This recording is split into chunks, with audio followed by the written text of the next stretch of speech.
대북전단 살포를 막을 법적인 근거가 없다던 정부의 말이 무색해졌습니다. 법원이 오늘 국민 생명이 위협받을 경우에 전단 살포를 막는 것은 적법하다는 판결을 내렸습니다. 국회에서도 전단 살포를 막으라는 대정부 결의안이 나왔습니다. 노지민 PD와 함께 이 소식을 시작으로 뉴스 리뷰 진행하겠습니다. 먼저 오늘 판결 내용부터 살펴볼까요? 네, 국민 생명이 위협에 놓일 경우에는 국가가 대북전단 살포를 막는 것이 적법하다는 판결이 나왔습니다. 이 판결은 탈북자 이민복 씨가 대북전단 살포 활동을 제지당했다는 이유로 제기한 손해배상 청구 소송에 따른 겁니다. 의정부지방법원 김주환 판사는 대북전단 살포가 표현의 자유라는 점은 인정했습니다. 다만 이 대북전단 살포로 인해서 국민의 생명과 신체가 급박한 위협에 놓이기 때문에 명백하고 현존하는 위협으로 규정하면서 소송을 기각했습니다. 이민복 씨가 속한 이 단체, 이 북측의 사격을 불러왔던 그 단체죠? 네, 이 씨가 대표로 있는 이 탈북자 단체는 지난해 10월에 경기도 연천군의 한 야산에서 대북전단을 풍선에 매달아서 살포했습니다. 그런데 당시에 북측이 이 풍선을 고사총으로 사격하는 일이 발생하면서 주민들의 불안감이 가중됐습니다. 하지만 이 단체는 어제 저녁에도 북한 체제를 비난하는 전단 60만 장을 북한에 또 날려보낸 것으로 전해졌습니다. 이런 상황에서 국회에서는 정부의 대북 전단 살포 제지를 촉구하는, 그러니까 막으라고 촉구하는 결의안이 오늘 상임위를 통과했군요. 네, 오늘 국회 외교통일위원회에서 통과된 남북 상호 비방 중단 합의 이행 촉구안 중에 대북전단 살포에 대한 사안이 포함됐습니다. 대북전단 살포로 인한 남북관계 훼손이나 주민 안전 위협이 없도록 정부가 필요한 조치를 취해야 한다는 내용입니다. 다른 소식으로 넘어가겠습니다. SK 본사에서 그동안 점거 농성을 했던 비정규직 노동자들이 경찰에 연행되는 일이 오늘 있었습니다. 네, SK브로드밴드 하청업체 노동자들이 오늘 오전 9시부터 종로구 설인동에 위치한 SK빌딩 점거 농성에 나섰습니다. 노조의 총파업이 48일에 이를 때까지 원청인 SK 측이 문제 해결 노력을 해오지 않았다면서 점거 농성을 시작했습니다. 농성이 시작되고 약 4시간 뒤에 SK 임원진 그리고 노조 간부의 대화가 시작됐는데요.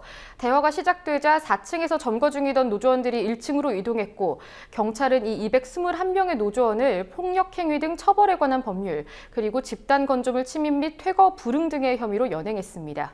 연행된 노동자들은 서울 시내 23개 경찰서에 분산돼서 조사를 받고 있습니다. 또한 경찰은 1층 로비에 있다가 자진해서 건물 밖으로 나간 400여 명의 노동자들에 대해서도 향후에 사법 처리하겠다고 밝혔습니다. 이런 상황에서 어쨌든 노사 간 대화는 잠깐 있었던 것 같은데 성과는 있었습니까? 네, 그 성과라기보다는 노사 간의 입장차를 확인한 자리였습니다. 노조는 사측이 SK브로드밴드와 협력업체 노조 등 3자 협의체를 구성하자는 제안을 거부했다고 밝혔습니다. 다만 원청과의 만남을 처음으로 가졌다는 점에 있어서는 절반의 성과를 거뒀다는 입장입니다. 노조는 앞으로 2주간 사측과 대화로 문제 해결에 나서보고 잘 되지 않으면 투쟁 수위를 좀 더 높인다는 방침입니다. 정치권 소식 알아보겠습니다. 최근에 박근혜 대통령하고 친박 의원들의 청와대 만찬을 비롯해서 친박이 집결하는 움직임이 있는데요. 여기에 대해서 친이계 쪽도 대응하는 움직임을 보이고 있는 것 같습니다. 네, 친이 좌장으로 꼽히는 이재호 의원을 중심으로 친이계 모임이 줄줄이 이어질 예정입니다. 우선 내일은 친이계 의원 10여 명이 마당극을 다 같이 관람한 뒤에 만찬을 나눌 예정이고요. 오는 15일에는 18대 국회의원 당시에 친이계 최대 모임이었던 함께 내일로를 주축으로 한 모임이 계획돼 있습니다.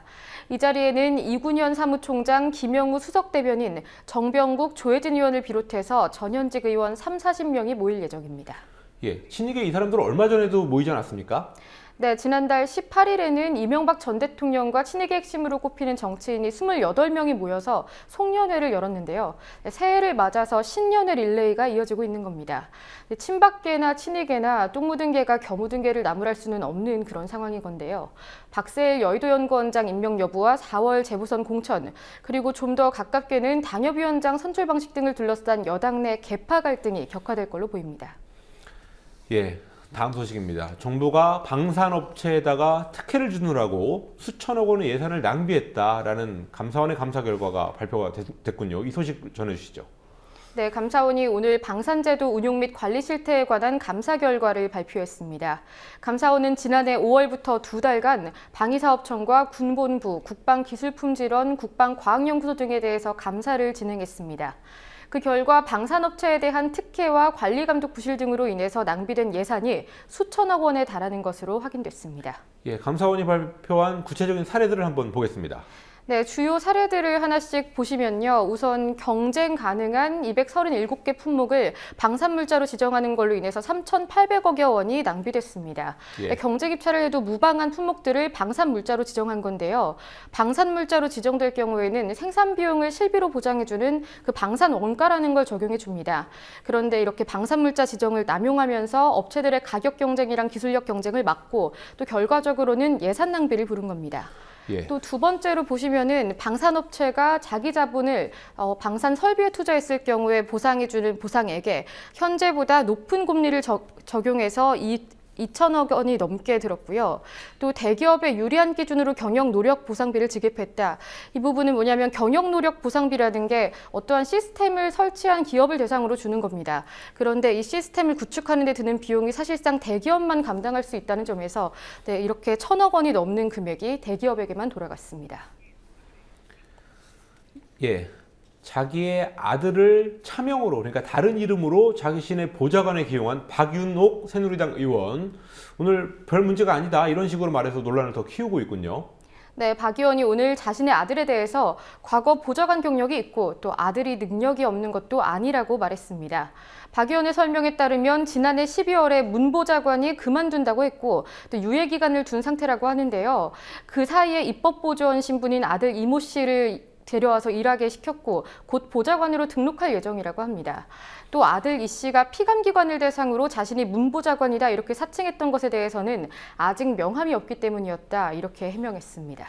예, 노주민 PD와 함께 뉴스 리뷰 진행했습니다.